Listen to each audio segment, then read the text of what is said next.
we are going to start the topic and let's see. So अभी तक हमने पिछली क्लास में जो देखा था वो एक रिवीजन के पार्ट बोल के आएगा ही यहाँ पे. सो जय हिंद बेटा, welcome to all. Strategic management में ऑर्गेनाइजेशनल कैपेबिलिटी फैक्टर्स, ये हम अभी यहाँ पे स्टडी कर रहे हैं.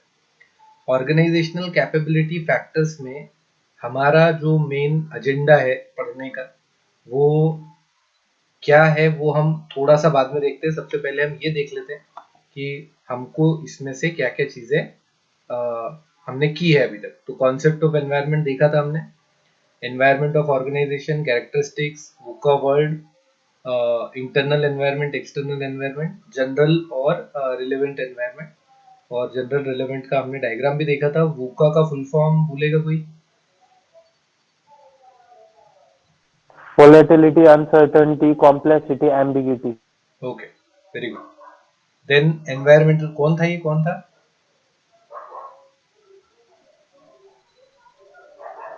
वुका का फुल फॉर्म किसने बोला? ओके, मेरे को चैट बॉक्स दिखेगा नहीं, कोई बात, बाद में देखता हूँ. तो एनवायरमेंटल सेक्टर्स और एनवायरमेंटल स्कैनिंग, ये दो अलग अलग चीजें हमने देखी. सेक्टर्स को स्कैन किया जाता है, इसमें अलग अलग इन्फ्लुएंसेस क्या होते हैं स्कैनिंग के टाइम पे, अप्रोचेस कौन से होते हैं स्कैनिंग के, जिसमें एक पेस्टल मेजर था, लेकिन उसके अलावा काफी और भी मेथड्स और टेक्निक्स होती है, वो भी हमने देखी थी. डेप्थ में नहीं देखी थी, लेकिन ये जरूर देखा था कि बहुत सारी मेथड्स होती है, जब जो यूज पड़े आप कोई भी यूज कर सकते हो उसमें से. और फिर पिटफॉल्स देखे. फिर हमने क्लास में देखा था factors, strategist related, organisation related, environment related, जिससे हमको ये क्लियर हुआ था कि कौन बैठा है स्ट्रेटेजी बनाने के लिए. इससे काफी फर्क पड़ता है, क्योंकि उसका पर्सनल एक्सपीरियंस क्या है, उसका अपने आप का हैबिट्स क्या है, किस तरीके से वो दुनिया को देखता है, उन सब नजरियों का फर्क पड़ता है. फिर हमने बोल्टन मैट्रिक्स और इथियोपी एनवायरमेंटल थ्रेट और अपॉर्चुनिटी प्रोफाइल ये देखा था. ये बोल्टन मैट्रिक्स है जो 9 साइड मैट्रिक्स है, जिसके बेसिस पे हम ये पता करते हैं कि जो एनवायरनमेंट में होने वाले फैक्टर्स हैं उनमें से कौन से फैक्टर हमारे लिए ज्यादा प्रायोरिटी के हैं, कौन से कम प्रायोरिटी के हैं, और कौन से ऐसे जो क्रिटिकल हैं, इनको अभी इमीडिएटली देखना जरूरी है. तो सिंपल सी बात है, जिनका इम्पैक्ट बिजनेस पे ज्यादा होने वाला है और प्रोबेबिलिटी भी ज्यादा है, दोनों ही हाई है, तो क्रिटिकल.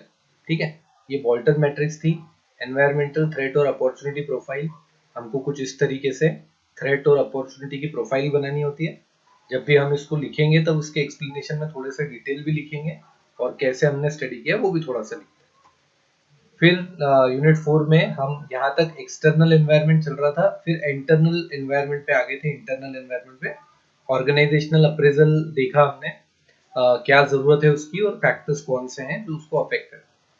फिर हमने क्लास नंबर 5 में एक्सटर्नल और इंटरनल एनवायरनमेंट के डिटेल में डायनामिक्स देखे, जो हमने लगभग लगभग सारा का सारा ही पढ़ा, और हमने एक बार डिटेल में देख लिया था वो डायग्राम ये वाला, जिसमें ऑर्गेनाइजेशनल रिसोर्सेस को ऑर्गेनाइजेशनल बिहेवियर से सम करते हैं, और वो दोनों मिला के फाइनली स्ट्रेंथ और वीकनेस आपकी कंपनी की, ऑर्गेनाइजेशन की बनाते हैं.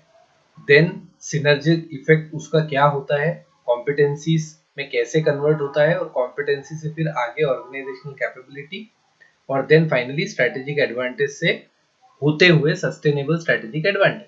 जो स्ट्रेटेजिक एडवांटेज ज्यादा देर चलता रहेगा वो सस्टेनेबल हो जाएगा. यहां तक हमने देखा था. अब इसके आगे ये है कि जिन ऑर्गेनाइजेशनल कैपेबिलिटी की हम यहाँ पे बात कर रहे थे, कौन से नंबर की स्टेप दिख रही है? ये ऑर्गेनाइजेशनल कैपेबिलिटी दिख रही है ना हमको? आई होप कि दिख रही हो. Yes sir. हाँ. यस तो, सर. तो जो ऑर्गेनाइजेशनल कैपेबिलिटी हमको यहाँ पे दिख रही है, ये ऑर्गेनाइजेशनल कैपेबिलिटी के फैक्टर्स कौन कौन से, मतलब इसको ब्रेक करना कि ऑर्गेनाइजेशन की कैपेबिलिटी तो ठीक है, लेकिन कैपेबिलिटी किस टर्म्स में. हमने बोला कि यार आपका बच्चा बड़ा कैपेबल है, पर आपका बच्चा किस चीज में कैपेबल है? कैपेबल तो है, लेकिन किस चीज में कैपेबल है? तो बहुत सारे फैक्टर्स हो सकते हैं. अब आपको वो कहना चाह रहे थे कि नहीं, हमारा बच्चा तो जो है वो सोने में जबरदस्त कैपेबल है, बड़ा बढ़िया सोता है, वो तो 8-8 10-10 घंटे तो इजीली सो जाता है. तो कैपेबिलिटी है तो सही, लेकिन किस चीज की कैपेबिलिटी है, उसके लिए अलग अलग फैक्टर्स देखने बहुत जरूरी होते हैं. So you cannot simply say my company or my organization, yes, it has a lot of capability. We have to say that what it is capable about. हमको ये देखना पड़ेगा कि capability है, but कौन से factor।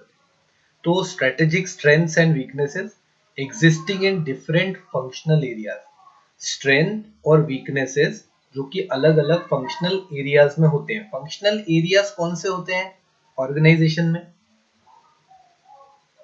बताएगा कोई? सर इंटरनल और एक्सटर्नल। नहीं, वो तो एनवायरनमेंट होते हैं। इंटरनल और एक्सटर्नल तो एनवायरनमेंट होता है, फंक्शनल एरिया कौन सा?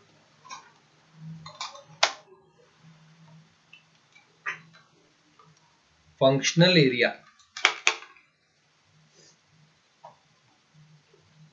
कंपनी में कौन कौन से फंक्शनल एरियाज होते हैं? Political, social, legal. Political, social और लीगल ये एनवायरमेंटल फैक्टर्स है बेटा, एक्सटर्नल एनवायरमेंट के फैक्टर्स हैं। मतलब एक्सटर्नल एनवायरमेंट में से कौन कौन सी चीजें आपके बिजनेस को अफेक्ट करती हैं, ये वो है। सर फंक्शनल एरिया में हमें प्रोडक्शन, मैन्युफैक्चरिंग ऐसे डिपार्टमेंट्स आएंगे ना सर? कौन बोल रही है? Sir planning, controlling. एक मिनट, पहले कौन बोला? सोनल। सोनल। फंक्शनल एरिया में बिल्कुल सही बोला सोनल आपने। मार्केटिंग, एचआर, फाइनेंस, ऑपरेशंस, ये अलग अलग टाइप के फंक्शनल एरियाज हैं जो कंपनी में आते हैं। तो हमको ये देखना है कि कौन से वाले फंक्शनल एरिया में हम बेटर परफॉर्म कर रहे हैं। मतलब organisation, within an organisation which are of crucial importance for strategy formulation and implementation. देखो, मैंने आपको कहा था कि कई बार हो सकता है कि एनवायरनमेंट में अपॉर्चुनिटी हो लेकिन आप कैपेबल नहीं हो। अब एनवायरनमेंट की कैपेबिलिटी को एनवायरनमेंट की अपॉर्चुनिटी को पूरा करने के लिए आपको अपनी कैपेबिलिटी का पता होना और अपनी कैपेबिलिटी का उसके साथ मैच हो पाना जरूरी है। हो सकता है कि आप मार्केटिंग में बहुत अच्छे हो लेकिन आपका फाइनेंशियल साइड वीक हो गया, तो भी उसकी वजह से आपको प्रॉब्लम होंगे, जहां पे आपको फंड्स की रिक्वायरमेंट होगी, पैसा नहीं आ पाएगा। कुछ कंपनीज ऐसी हैं जिनके पास पैसा बहुत है लेकिन उनके पास वो मार्केटिंग एक्यूमेन नहीं है, उनके पास उस तरीके के मैनेजर्स नहीं है जो रिस्पॉन्सिबिलिटी लेके काम को लीड कर सके। तो कैपेबिलिटी फैक्टर्स अब क्या है डिटेल में देखते हैं। और ये जो नीचे ब्लू कलर में आपको दिख रहे हैं, ये कैपेबिलिटी फैक्टर्स के ही अलग अलग नाम है। तो कैपेबिलिटी फैक्टर्स भी कहा जाता है, स्ट्रेटेजिक फैक्टर्स भी कहा जाता है, स्ट्रेटेजिक एडवांटेज फैक्टर्स भी कहा जाता है और कॉर्पोरेट कॉम्पिटेंस फैक्टर्स भी कहा जाता है। अब क्योंकि ये चीज एक क्लास का पार्ट बन चुकी है, स्लाइड का पार्ट है, तो किसी भी नाम से यदि क्वेश्चन आता है तो आपको आंसर क्या करना है ये आपको पता चलेगा। और ये जो ऊपर लिखी है ये ऑर्गेनाइजेशनल कैपेबिलिटी की पूरी डेफिनेशन है जो मैंने यहाँ पे लिखी है। बस ये डेफिनेशन को मैं ऐसे इसलिए लिखता हूँ कि याद रखने में आसान हो जाती है। So let us move ahead.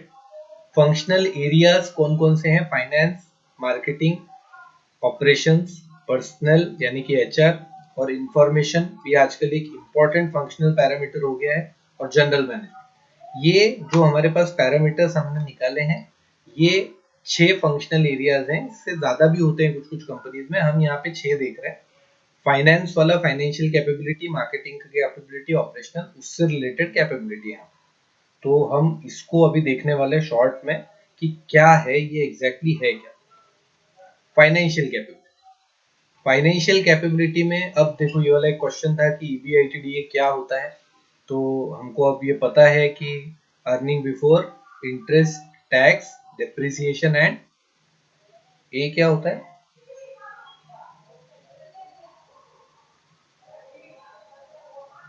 EBITDA amortization. Amortization, very good, okay. So EBITDA एक पैरामीटर है, ये जनरली यहाँ पे जो भी आपको दिखेगा फैक्टर्स में, ये यहाँ पे लिखने के पीछे पर्पस ये है कि ये कुछ कुछ वर्ड्स ऐसे आएंगे जो आपको ध्यान रखने चाहिए, ठीक है? तो वो हर किसी में आएंगे, उसका डायरेक्टली इनडायरेक्टली कुछ लेना देना नहीं है, बट देन आप उसको देख सकते हो, काम में आएगा।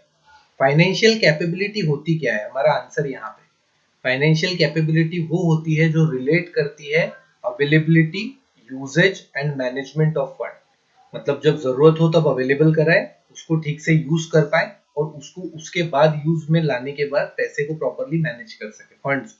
ये फाइनेंशियल कैपेबिलिटी है। इसमें कौन कौन से फैक्टर्स आते हैं? इसमें आते हैं 3 तरीके के factors related to source of the fund. Source of fund मतलब पैसा एग्जैक्टली कहां से आ रहा है, सोर्स। फिर यूजेज, फंड्स यूज कैसे हो रहा है, और फिर उसका मैनेजमेंट। ये 3 तरीके के फैक्टर्स को यहाँ पे स्टडी किया जाता है। इससे क्या स्ट्रेंथ मिलती है? यदि कंपनी की फाइनेंशियल कैपेबिलिटी अच्छी है तो क्या फायदा होगा? कंपनी की फाइनेंशियल कैपेबिलिटी अच्छी है तो उनको फाइनेंशियल रिसोर्सेज का एक्सेस रहेगा, मतलब उनको मिल सकेंगे। अमिकेबल रिलेशनशिप विद फाइनेंशियल इंस्टीट्यूशंस, मतलब जो फाइनेंशियल रिलेशनशिप इंस्टीट्यूशंस हैं उनके साथ एक अच्छा पॉजिटिव रिलेशन बना हुआ रहेगा, क्योंकि आपकी कैपेबिलिटी अच्छी है तो आपने उनके लोन वगैरह सब टाइम पे दिए हैं, और आपका वो जो भी कुछ एक वो होता है जो कि आप लोन वगैरह सब टाइम पे देते हो तो आपका वो वाला स्कोर बढ़ जाता है। और क्या नाम है उस स्कोर का, कोई बताएगा? जो बैंक वाले पूछते हैं कि आपका फलाना स्कोर कितना है, ये बताओ लोन देने के बाद। CIBIL score, okay. तो सिबिल स्कोर वगैरह, ये रिलेशनशिप अच्छा रहता है इंस्टीट्यूशंस के साथ तो ग्रेजुअली वो बढ़ता है। High level of credit worthiness, efficient capital budgeting system, low cost of capital as compare to competitors, मतलब कॉम्पिटिटर के कंपैरिजन में आपको सस्ते में कैपिटल मिल जाता है। High level of share holders confidence, क्योंकि आप फाइनेंशियली स्ट्रांग हो तो शेयर होल्डर का भरोसा भी आप पे बढ़ जाता है। Effective management control system, tax benefits वगैरह